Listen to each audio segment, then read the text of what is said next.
It's good to be with you today as I share with you some ideas in the area of stewardship and finance.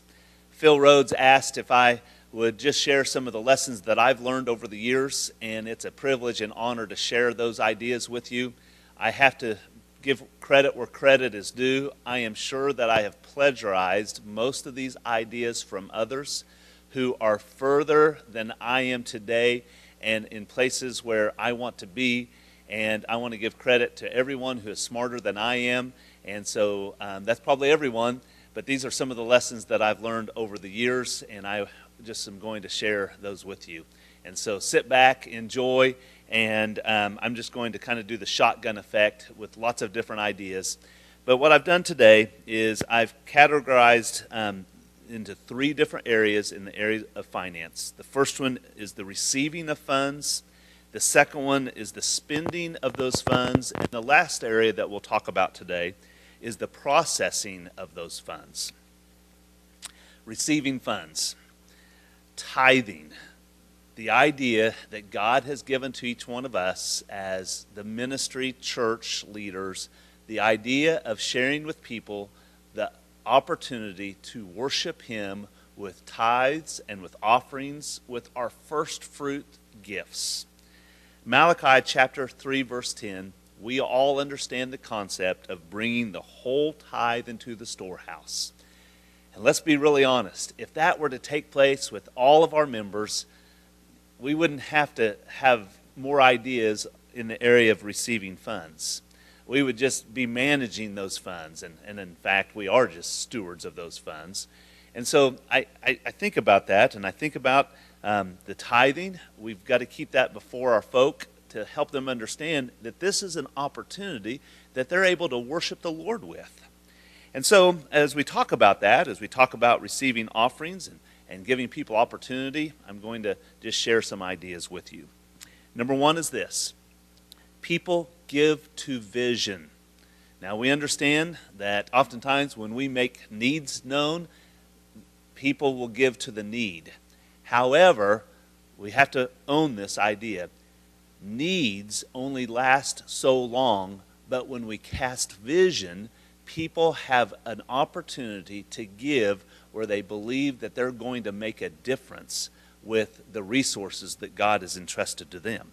And so, friends, I challenge you to pray through this and give people opportunity, give them reasons that are beyond themselves, that are beyond the local church, that are beyond just the needs, so that they can give to vision. And so let's keep the vision high so that people have something to give toward. If we'll be real honest, there's a lot of places where people can give their resources, they can give their charitable contributions, and I believe that because God has entrusted the church with the message of Jesus Christ, we are the hope of the world. The local church is the hope of the world, and we have to keep that vision high so that people have opportunity to give. And so people give to vision. The second thought is this: people have different pockets of giving. And so somehow, as we have conversations with people, as we ask the Lord for that vision, we have to find ways for them to give out of their individual pockets. And so let me give you some examples. Maybe education is important for some people in your church. Then give them an opportunity to give out of that pocket. For example, maybe host a Mid-America Nazarene University Sunday. Wouldn't it be incredible if you were to raise your entire educational budget in one Sunday? That's possible. Because if we were to take an offering, people could give out of that desire, and they could meet that need of vision. And so think of those different opportunities. Maybe it's a building fund pocket that they're interested in giving. Maybe it's a project. Maybe there is a need that they give toward. Maybe it's helping fund camp, helping students get to teen camp, maybe kids to children's camp. If their lives were changed as a boy or girl, maybe that would be an opportunity. Maybe have a special offering for VBS. Wouldn't it be incredible if you could fund the entire VBS and not pull from the general fund of your tithing budgets? Give people opportunity to give. Don't forget that people also especially some of our ones who have been around many years, they have a desire to see the church get out of debt. Give them opportunity to give to debt reduction. God will lead you in the different areas that people have interest in. As you stay close to people, you will begin to understand how they give and some different areas that they'll give to. Second thought, communication. It's important that we communicate to people the vision. It's important that we communicate where we are along the process. Maybe if we are giving toward a special project, keep them up to date so that they know the remaining need and to see how to meet that need. I'm sure all of us have this on the schedule, but I want to remind you today about sermon planning, and especially about preaching a sermon series in the area of stewardship and of finances. And again, this is a great opportunity, not only to help raise some of the funds for the church, but it will help people in their walk with Jesus, their spiritual life. We need to challenge. God has called us as pastors to challenge our people to give through worship. Worship through giving. It's so essential. And that's why I begin the calendar year with helping people understand that stewardship is essential, not only of their finances, but of their time, of their priorities, of their service. Stewardship. And so, share ideas with one another. Find what works. And then I challenge you with this. Throughout the year, use tithing as an example of worship. Use an illustration in another sermon series of the opportunities of giving. Keep it before your people so that they are able to give and be challenged here. One thing that I believe I found the idea from Life Church, Craig Groeschel, but it's called the 3-month challenge. And what we do here, and our church board approved it, but in the midst of preaching on tithing, it has become very freeing for me as pastor to share with people that it's not about raising funds. It's not that we need their money.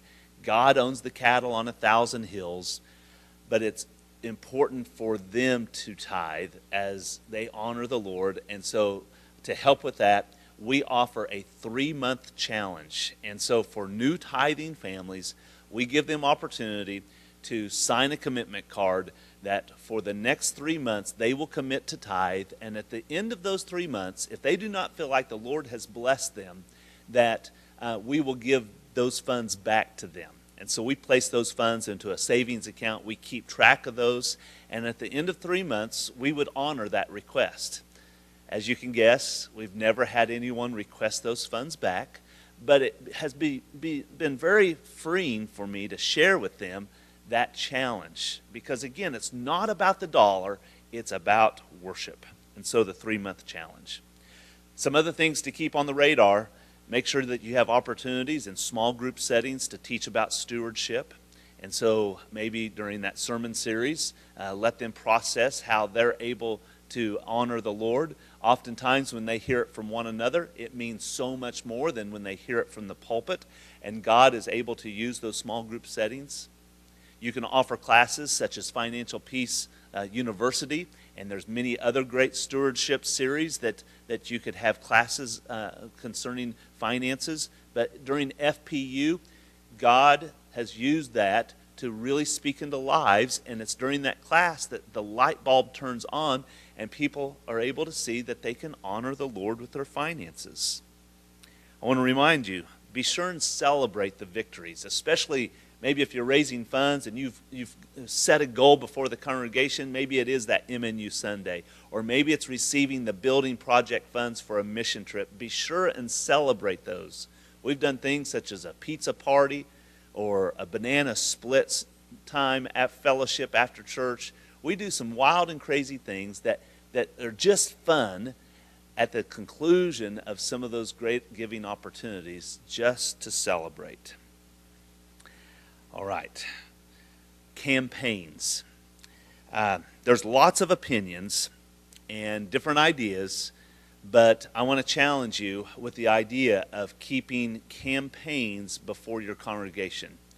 The thought of a building campaign or a stewardship campaign, maybe a debt reduction campaign, is essential.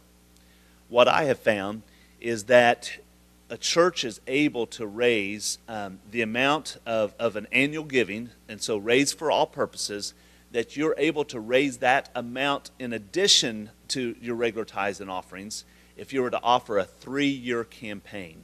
And so, for example, if you raise $100,000 for all purposes in a 12-month period, most of the time you will be able to raise an additional $100,000 over a 3-year period.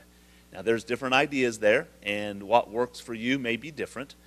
But wouldn't it be incredible if there was an addition or a remodel or a project that you wanted to take on, and if you were to present that vision before the folk, that they would be able to meet that need over the next 3 years? There's some great groups that will help you with this fundraising campaign strategy.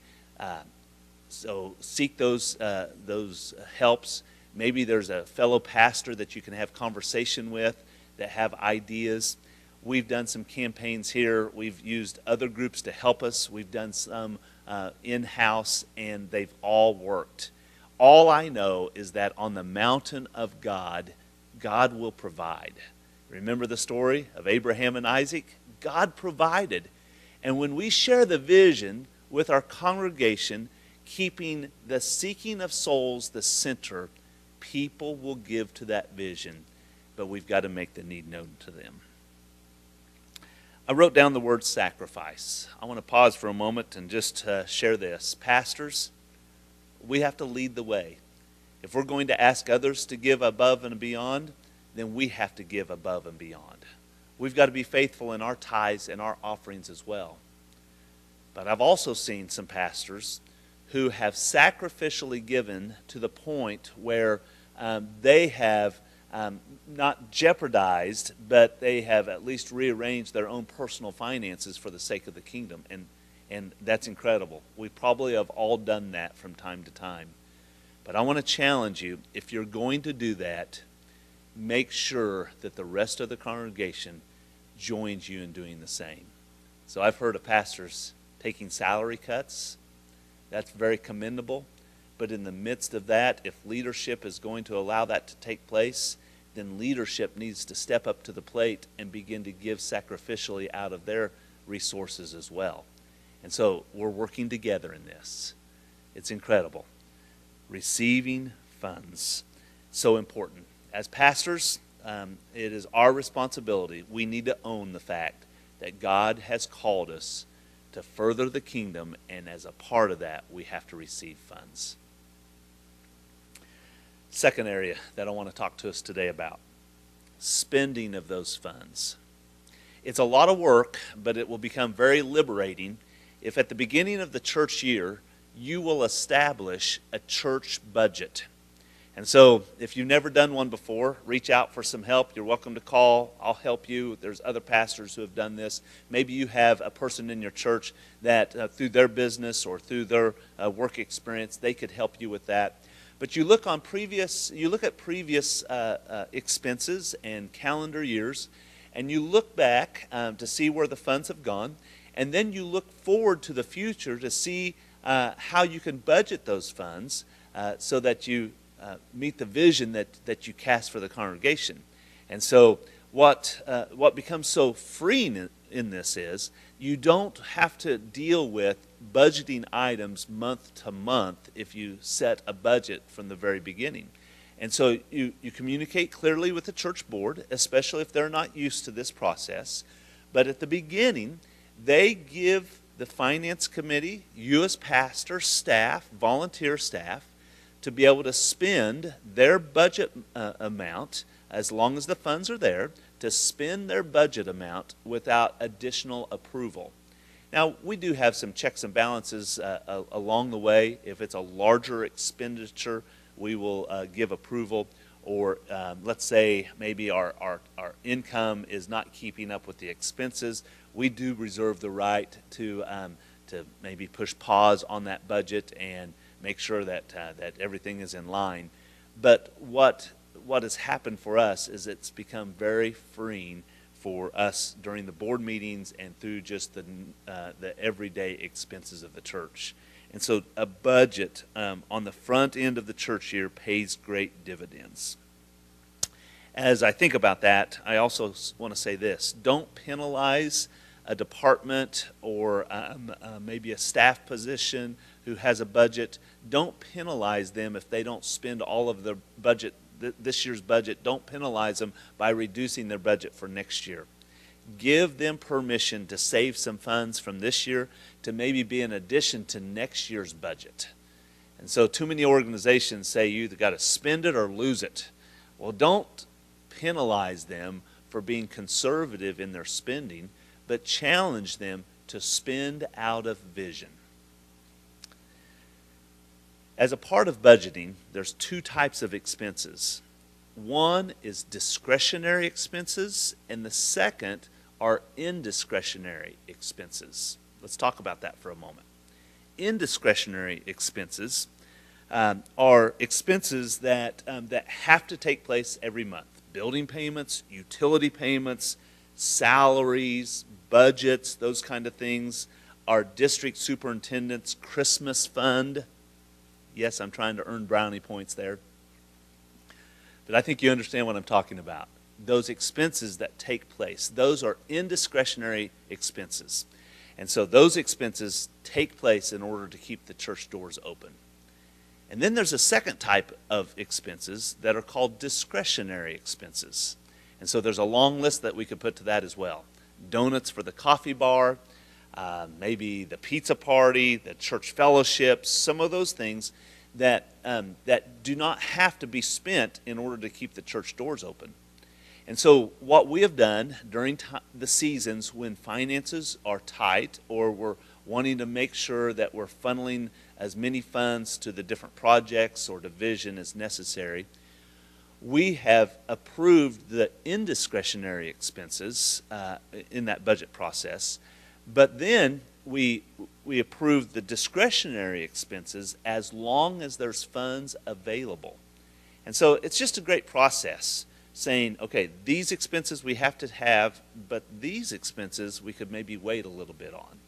And I think it would just help maybe in the process of helping the church move toward a budget system. As you budget, here's one more challenge. Pray about having some excess funds, even if you have to carve it out of another budget, that don't necessarily have a name beside the item, that there's simply excess funds.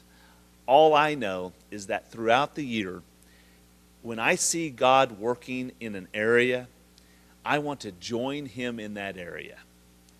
And in order to join Him in that ministry, it often takes some finances and some funds.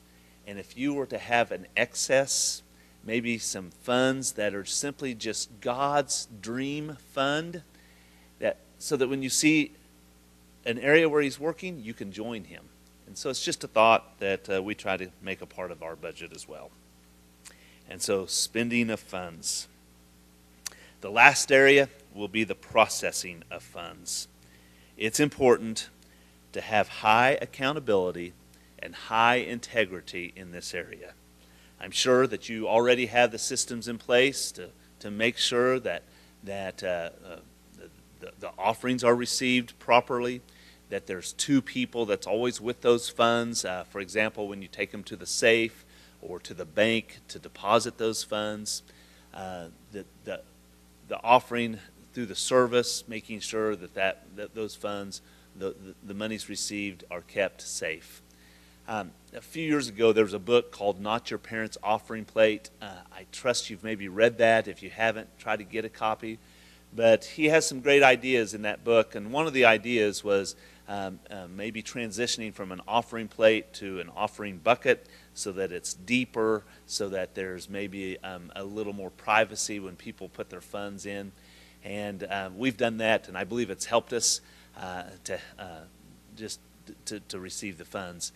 Something else that we've put into place, and I've seen lots of other churches do it as well, but to have some receptacles on the wall or maybe in the back of the sanctuary that would be in addition to passing the plate, that when people maybe aren't quite ready to give their offering, when the offering is received, they have another place in order to put that offering.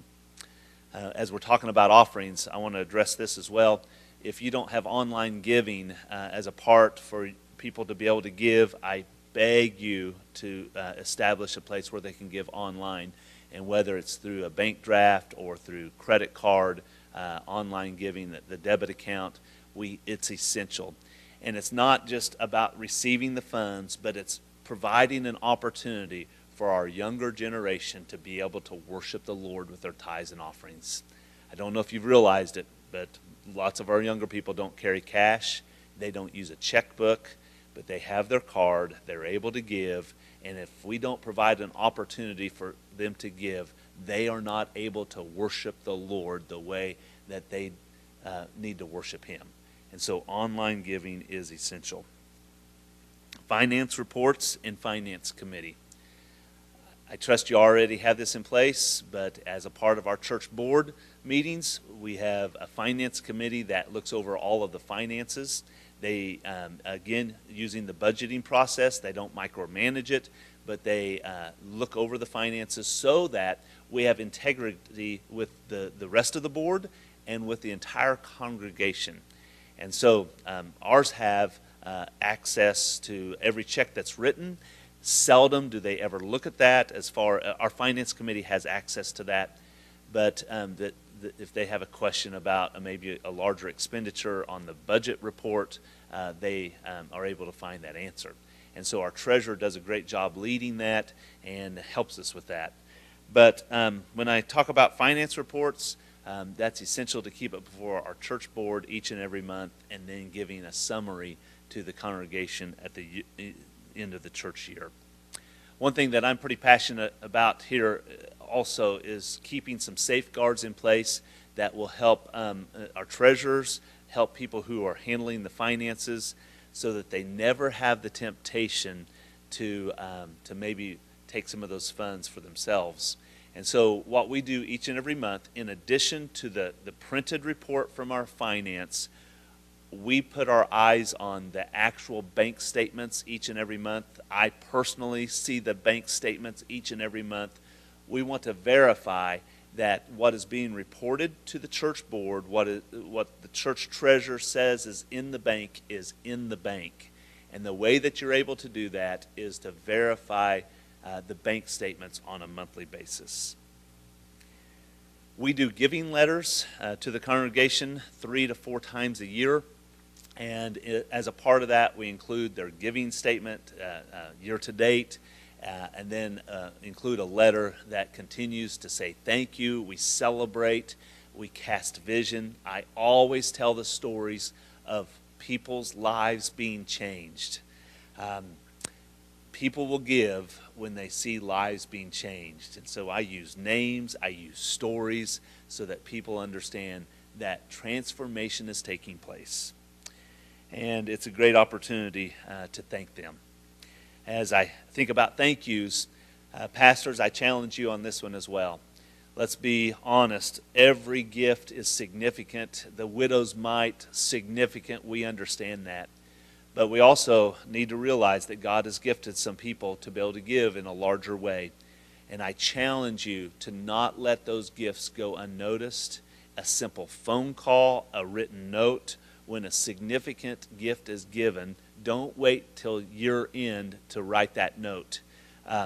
If you think that other organizations are waiting, then you're fooling yourself. And as a person gives a significant gift, it's not expected, but it's sure appreciated when they see that people take notice of that.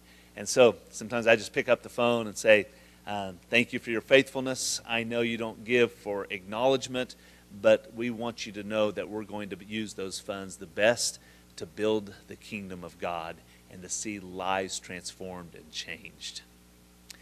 Well, I think that covers most of the things that I felt led to share with you today. I'm sure that there's lots more ideas that that you could add to this list, but my prayer is that this will be helpful just to begin some great discussion as you meet together.